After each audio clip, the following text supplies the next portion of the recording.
शहीद दीपक भारद्वाज पंचतत्व में विलीन। गृह ग्राम पिहरीद में पिता ने दी चिता को मुखाग्नि।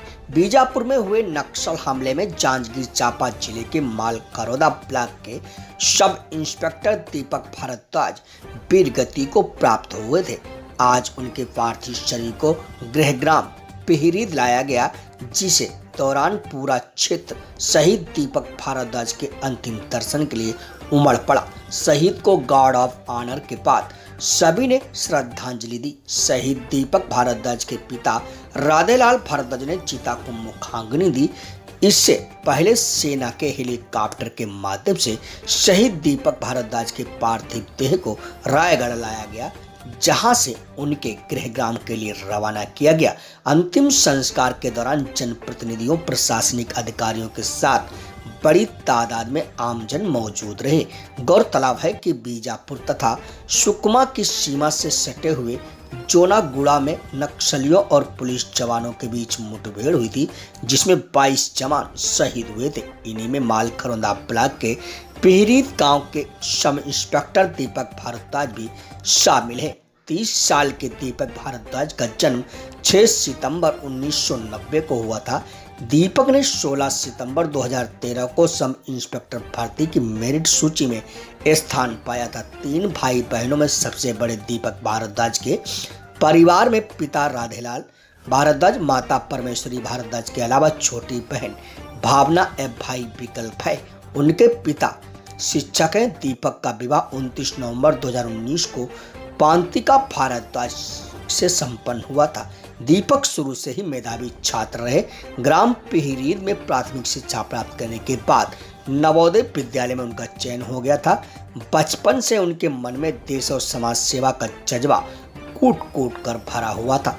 सब इंस्पेक्टर के पद पर चयनित होने के बाद अंबिकापुर, सूरजपुर, रजनाद गांव में उन्होंने अपनी सेवा दी थी। अपने क्षेत्र के युवाओं को दीपक भारद्वाज लगातार देश और समाज सेवा के लिए प्रेरित करते थे। साथ ही पढ़ाई के लिए भी युवाओं का उत्साहवर्धन किया करते थे, जिसकी वजह से ही अपने क्षेत्र में काफी लोकप्रिय भी थे। सब इंस्पेक्टर दीपक भारद्वाज के शहीद होने की खबर से उनके गृहग्राम सहित पूरे क्षेत्र में शोक का माहौल बन गया। खासकर उनके करीबी लोगों को इस घटना पर विश्वास ही नहीं हो रहा था। पूरे क्षेत्र में गमगीन माहौल बना हुआ है। क्षेत्र का हर व्यक्ति शहीद दीपक के पार्थिव शरीर के ग्राम पहुंचने की आस में बैठा हुआ था, ताकि अपने वीर सपूत के अंतिम दर्शन पा सके। ये थी जांजगीर चांपा से महेंद्र कुमार के साथ भरत सिंह चौहान की खास रिपोर्ट। थे नक्सलाइट के द्वारा कायराना घटना, और हम सब के लिए ये दुखद घटना रहा कि इस क्षेत्र के होनहार युवा को हमने खोया है। देश सेवा के लिए अपने आप को बलिदान दिया, और आज श्रद्धांजलि देने के लिए हम सब आए हैं। और आज ऐसे माध्यम से मैं सरकार को कहना चाहता हूँ, ये नक्सलाइट आतंकवाद उन्मूलन की बात करते हैं। जब जब घटना होती है तब तब इनको याद आता है, लेकिन घटने के बाद पुनः घटना होने तक इंतज़ार करते हैं। अगर नक्सलाइट के पास इतना बड़ा सिस्टम है तो हमारे सरकार के पास क्यों नहीं है? तमाम शासन प्रशासन, तमाम चीज़ इनके बाद रहने वाले भी अगर इस तरह के काम करने वालों को प्रश्रय दे रहे हैं, जिसके कारण हम अपने बेटे को, हम अपने भाई को, हम अपने बच्चे को जो है निरंतर खो रहे हैं। और खोने के बाद चाहे केंद्र की सरकार हो, राज्य की सरकार हो, कब तक आंसू बहाते रहेंगे? इनको ऑपरेशन करना चाहिए, बड़ी कार्यवाही करना चाहिए। हमारे पास पूरा सिस्टम है, तंत्र है। अगर सरकार ये बोलता है कि हमसे ज़्यादा नक्सलाइट के पास तंत्र है, ये हम सब लोगों के लिए दुर्भाग्य की बात है। ऐसे परिस्थिति पे आम आदमी भी अपने आप को कहीं सुरक्षित महसूस नहीं करेगा। शनिवार 3 अप्रैल को शाम 7 बजे एक मेरा पत्रकार, जो मेरा स्टूडेंट है, और रात का 8:30 बजे मेरे को फ़ोन करके बोला कि सर टीवी में जो समाचार चल रहा है उसको देखे क्या ऐसा।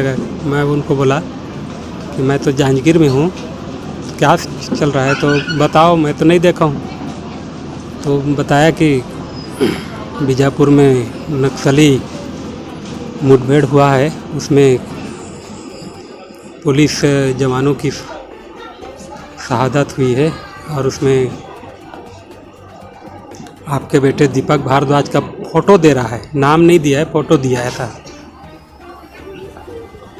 फिर उसके बाद में 5 या 10 मिनट के अंदर में 20-50 कॉल आया मेरे पास। सब यही बोले कि भारद्वाज ऐसा ऐसा है। फिर सबके बात सुनने के बाद में मैं जहांगीर से ही जगदलपुर होते हुए बीजापुर पहुंचा कल 10-11 बजे दिन में। तो वहाँ पुलिस के अधिकारी भी सही जानकारी नहीं बता रहे थे। मेरे बार बार पूछने के बाद भी वो दीपक भारद्वाज को ना तो शहीद हुए के वाले सूची में उनका नाम बता रहे थे और ना ही जख्मी हुए सूची में। मैं पूछता था तो ये बोलते थे कि मिसिंग है, मिसिंग में।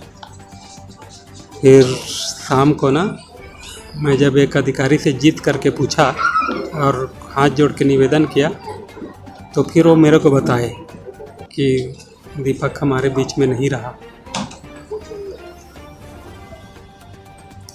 जिससे मेरे को कंफर्म हो गया मैं कि मेरा बेटा का शहीद हो गया है।